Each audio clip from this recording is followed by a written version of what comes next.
салом мухлисони барселона ва канали барса тиҷи. Бо чанд хабари ҷолиби дастаи каталонӣ навор баҳри шумо пешкаш мекунем. Неймар ба барселона бори дигар пешниҳод шудааст. Омадани боз як собиқ бозингар ба барселона имконпазир шуд. Кай ПСЖ гузариши Дембелеро эълон мекарда бошад. Ин ва дигар хабарҳои дастаи барселонаро имрӯз баҳри шумо хоҳем гуфт. Лутфан лайк зари ин навор гузошта обуна шуданро фаромӯш насозед. Барои дастгириятон сипосгузорем.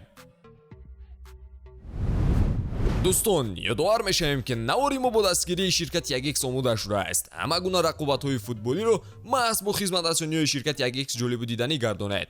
дар 1x регистратсия осон ва пардохт аз тамоми гӯшаи канори дунё, вале муҳимтар аз он бонус то $100 дар аввалин пардохт бо промокоди TG Barca.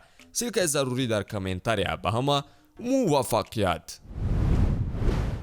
бошгоҳи барселона барои тақвият додани хатти ҳамлаи худ акнун талоши бештар мекунад. дар навори қаблӣ изҳор доштем ки омадани Витор Роке дар ҳамин тобистон шояд амалӣ шавад, зеро рафтани Дембеле ҳолатро ба куллӣ дар даста тағйир хоҳад дод. акнун гуфта мешавад ки Барса бо эҳтиром ба малакаю таҷрибаи доштаи Алексис Санчес диққат ба ӯ дода варианти бозгашти ин ҳамлагари чилигиро дорад. Санчес қаблан ҳам дар Барселона ҳунарнамоӣ мекард ва бо даста ҷоизаҳои зиёдеро соҳиб шудааст. ӯ дар дастаи Арсенал ҳам нақши калидиро мебозид, аммо баъдан баъди гузариш ба Манчестер Юнайтед самаранокии ӯ кам шудан гирифт.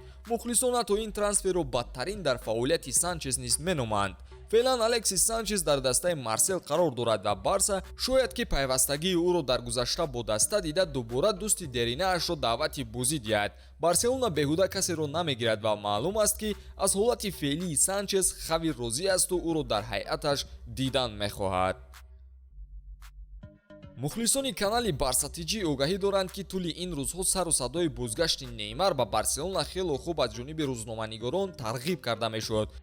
хайп аст, аммо дар ҳақиқат ин вариант барои роҳбарияти Барса пешниҳод шуда буду. Неймар омода буд ки маоши худро ҳам коҳиш диҳад. акнун манбаъҳо менависанд ки Неймар бори дигар барои Барса пешниҳод шудааст.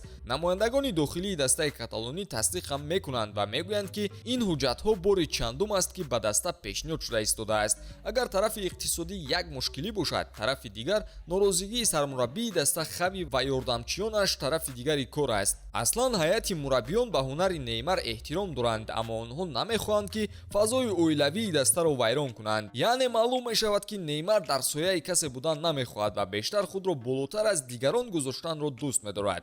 ёдовар мешавем ки дар бозиҳои пеш аз мавсими ПСЖ Неймар аз набудани Мбаппе истифода бурда бо голу ассистҳои муҳим барои ғалабаи дастааш намоён шуда буд. бале ӯ дар бозиҳои дӯстона хуб аст, вале дар вақти бозии муҳимтарини дастааш ӯро ҳатто дар ҳайъат намебинед, зеро чун одатан ӯ ба муолиҷа банд мешавад.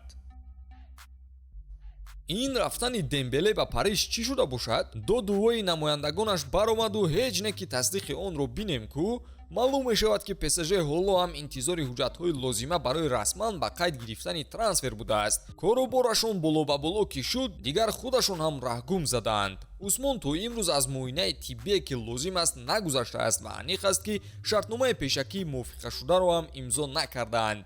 чӣ гуна ранг гирифтани кор аз мувофиқа расидани дастаҳо вобастагӣ хоҳад дошт. агар масъала ҳал нашавад, Дембеле имрӯз ё фардо ба тамринҳои Барса маҷбуран даъват карда мешавад, чунки ӯ бозингари Барселона мебошад. ана чанд рӯз баъд бошад ба бозӣ барои ҷоми Гампер низ мебарояд. ҳарчӣ бошад набошад, имрӯз рӯи об мебарояд ва ҳолати нилнориҳо ҳам ба мухлисонашон аён мегардад.